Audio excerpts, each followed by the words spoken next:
দিনাজপুরের মাটিতে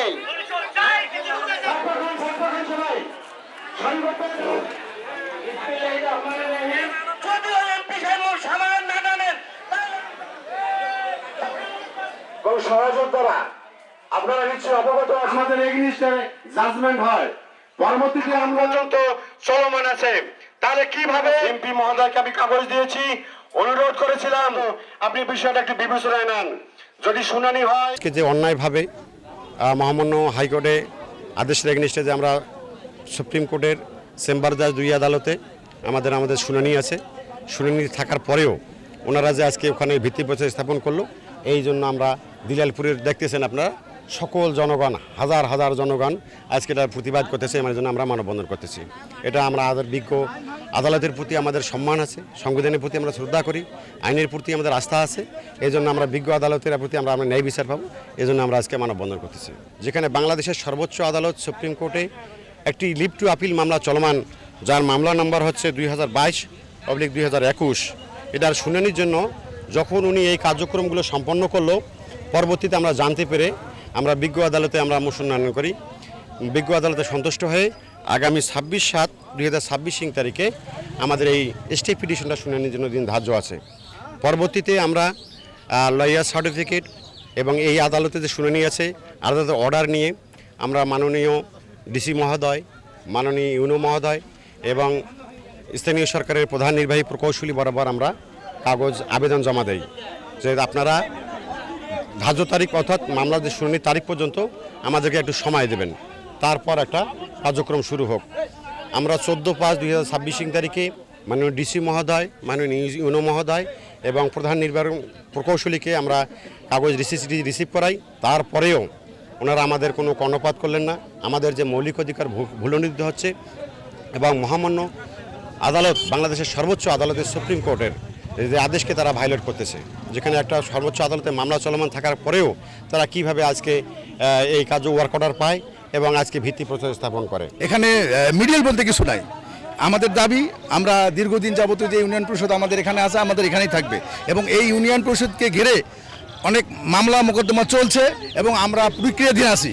আমাদের সবচেয়ে দাবি হলো মামলা চলাকালীন অবস্থায় কিভাবে টেন্ডার করে এরা কার্যক্রম পরিচালনা করে। আমাদের জোর দাবি থাকবে, আমাদের ইউনিয়ন পরিষদ আমাদের এখানে থাকবে এবং মহামান্য রাষ্ট্রপতি, প্রধানমন্ত্রী, তাদের প্রতি আমার আবেদন থাকবে, আমরা আমাদের এই স্থানকে আমরা কখনো পরিবর্তন করতে দেব না, আমাদের এই এলাকার এবং জনগণের দাবি। দীর্ঘ 60 বছরের প্রতিষ্ঠান, এখানে দীর্ঘ 60 বছর থেকে থাকাকালীন হঠাৎ করে কুচক্র মহল যে ওখানে নিয়ে যাচ্ছে, এটা তো আমরা কিছু বুঝতে পারলাম না। কারণ আমাদের সুপ্রিম কোর্টে কেস চলমান অবস্থায় আছে, কেসের শুনানি না হওয়া পর্যন্ত আজকে যে ভিত্তি স্থাপন করলো এটা সম্পূর্ণ আইনত অবৈধ। আমরা এইটার প্রতিবাদে আজকের এই মানববন্ধন সৃষ্টি করেছি এবং আমাদের জোর দাবি, যতক্ষণ পর্যন্ত আইনের সুশৃঙ্খল বিচার না হবে ততক্ষণ পর্যন্ত ওখানে কাজে স্থগিত করা হবে। আমাদের মাদানঘাটে ইউনিয়ন পরিষদ চলমান রয়েছে, সেখানে এইটাকে স্থানান্তর না করে এখানে বর্তমান যেহেতু এখানে আছে, এখানে করার জন্য আমাদের দিলালপুরবাসীর পক্ষে আমাদের জোর দাবি। এটা আপনাদের মাধ্যমে আমরা সরকার প্রধানকে, মাননীয় প্রধানমন্ত্রী জনাব তারেক রহমানের কাছে আমরা মেসেজ দিতে চাই, যেটা আমাদের দিলালপুরের দীর্ঘদিনের দাবি, সেটা এখানে স্থানান্তর করলে হয়তো বিভিন্ন রকম রক্তপাতের সংঘটিত হতে পারে।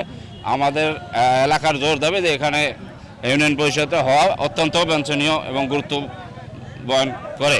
যেখানে 60 বছর থেকে এখানে আছে পরিষদটা, হ্যাঁ 8,000 লোকের বসবাস এখানে দিলালপুরবাসী, তো সেখানে কি হিসাবে পরিষদটা স্থানান্তর করতেছে গায়ের জোরে, এটা আমাদের বোধগম্য নয় আর কি। এমন দিনে পরিষদের ভিত্তিপ্রস্তর স্থাপন হচ্ছে যেটা আমরা মেম্বার চেয়ারম্যানেরা জানি না, তাহলে আমি বুঝতেছি না তারা কিভাবে এই জিনিসটা ঘরে করতেছে, যেখানে মামলা প্রক্রিয়াধীন, মামলা আদালতে আছে, আদালতের ফাইনাল না আসা পর্যন্ত তাদের এই কাজ করাটা ঠিক হবে না। বিগত 16 সালে মেম্বার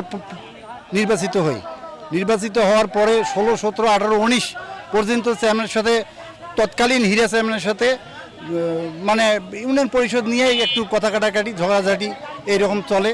তারপরে আমি কি করি, এই বিষয়টা নিয়ে যখন আমরা আর ওনার সঙ্গে পারলাম না, আমাদের এখানে 4 জন মেম্বারকে নিয়ে বাদ দিয়ে উনি রেজলিউশন করিয়ে পাঠিয়ে দিল। এই রেজলিউশনকে ঠেকাতে গিয়ে আমরা যখন আর পারলাম না, তখন হাইকোর্টে এইটা বিষয়ে আমরা আপিল করি। হাইকোর্টে আপিল করা কেস করি, তারপরে রিট করার পরে আমরা ভার্চুয়াল কোর্ট যে সময় হলো, ওই সময় আমরা ভার্চুয়াল কোর্টে হারিয়ে যাওয়ার পরে আমরা আবার লিভ টু আপিল করি।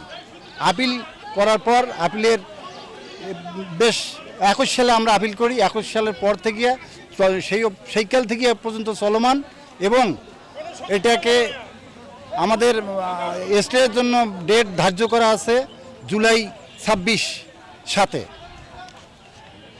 এবং সেই সময়ের অপেক্ষা পর্যন্ত আমরা আছি।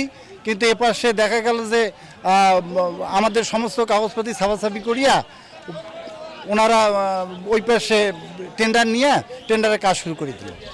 কারণ ওই পাশে চেয়ারম্যান গেল, আমাদের পাশে চেয়ারম্যান নাই। দিলেরপুরের সাধারণ আমরা 4 জন মেম্বার ছিলাম, ওনাদের সঙ্গে প্রতিবাদ করি আমরা পারলাম না, তখন উনি ওই পাশে নিয়ে গেল।